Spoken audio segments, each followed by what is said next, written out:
Hi there, welcome back to My Side of the Mountain, Chapter 3. We are on page 20, right here. Starts out the manner in which I find Gribley's farm. The next day I told Bill goodbye, and as I strode, warm and fed, onto the road, he called to me, "I'll see you tonight. The back door will be open if you want a roof over your head."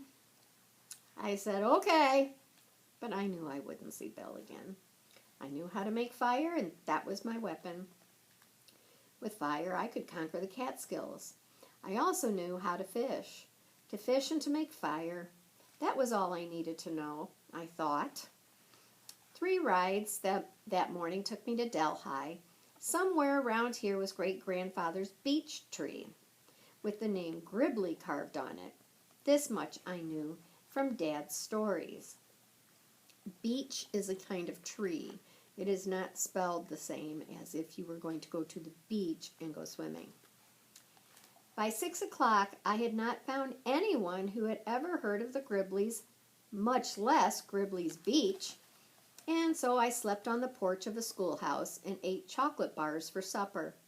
It was cold and hard, but I was so tired I could have slept in a wind tunnel. At dawn, I thought real hard, where would I find out about the Gribley farm? Some old map, I said. Where would I find an old map? The library? Maybe. I'd try it and see. The librarian was very helpful. She was sort of young, had brown hair and brown eyes, and loved books as much as I did. The library didn't open until 10:30. I got there at 9. After I had lolled and rolled and sat on the steps for 15 or 20 minutes, the door whisked open, and this tall lady asked me to come in and browse around until opening time.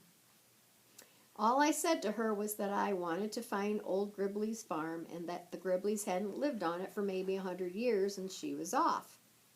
I can still hear her heels click when I think of her scattering herself around those shelves, finding me old maps, histories of the Catskills, and files of letters and deeds that must have come from attics around Delhi. Miss Turner, that was her name, found it. She found Gribley's farm in an old book of Delaware County. Then she worked out the roads to it and drew me maps and everything. Finally she said, "What do you want this for? Some school project?" "Oh, no, Miss Turner. I want to go live there." "But Sam, it's all forest and trees now." "The house is probably only a foundation covered with moss." "That's just what I want. I'm going to trap animals and eat nuts and bulbs and berries and make myself a house. You see, I am Sam Gribley, and I thought I would like to live on my great-grandfather's farm." Miss Turner was the only person that believed me. She smiled, sat back in her chair, and said, "Well, I declare." The library was just opening when I gathered the notes we had made and started off. As I pushed open the door, Miss Turner leaned over and said to me, "Sam, we have some very good books on plants and trees and animals in case you get stuck." I knew what she was thinking, and so I told her I would remember that. With Miss Turner's map, I found the first stone wall that marked the farm. The old roads I'll try that again. The old roads to it were all grown up and mostly gone.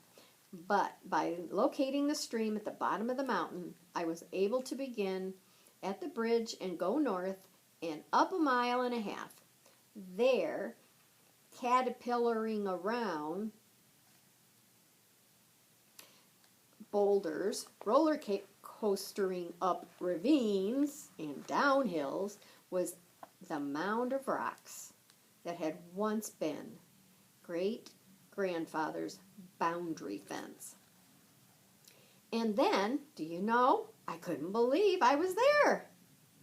I sat on the old gray stones a long time, looking through the forest up at the steep mountain and saying to myself, "It must be Sunday afternoon and it's raining, and Dad is trying to keep us all quiet by telling us great grandfather's farm, and he's telling it so real that I can see it. And then I said, nope, I am here because I was never this hungry before.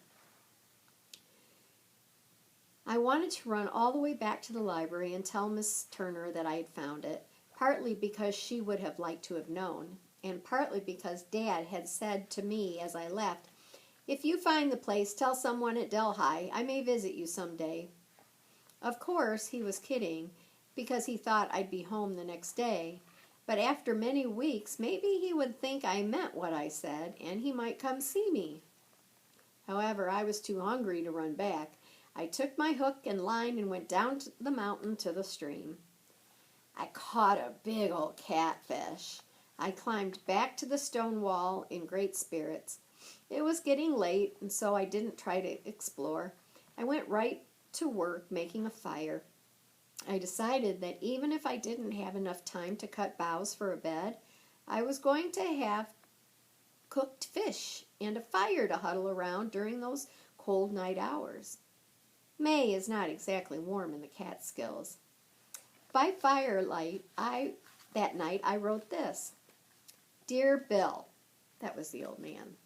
After 3 tries, I finally got a handful of dry grass on the glow in the tinder. Grass is even better than pine needles.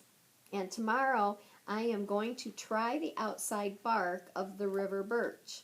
I read somewhere that it has combustible oil in it that the Indians used to start fires. Anyway, I just did what you showed me and had cooked catfish for dinner. It was good. Your friend Sam. After I wrote that, I remembered I didn't know his last name, so I stuffed the note in my pocket, made myself a bed of boughs and leaves in the shelter of the stone wall, and fell right to sleep. I must say this now about that first fire. It was magic. Out of dead tinder and grass and sticks came a live, warm light. It crackled and snapped and smoked and filled the woods with brightness. It lighted the trees and made them warm and friendly. It stood tall and bright and held back the night. Oh, this was a different night than that first dark, frightful one. Also, I was stuffed on catfish. I had since learned to cook it more, but never have I enjoyed a meal as much as that one, and never have I again felt so independent. I'll see you in the next chapter.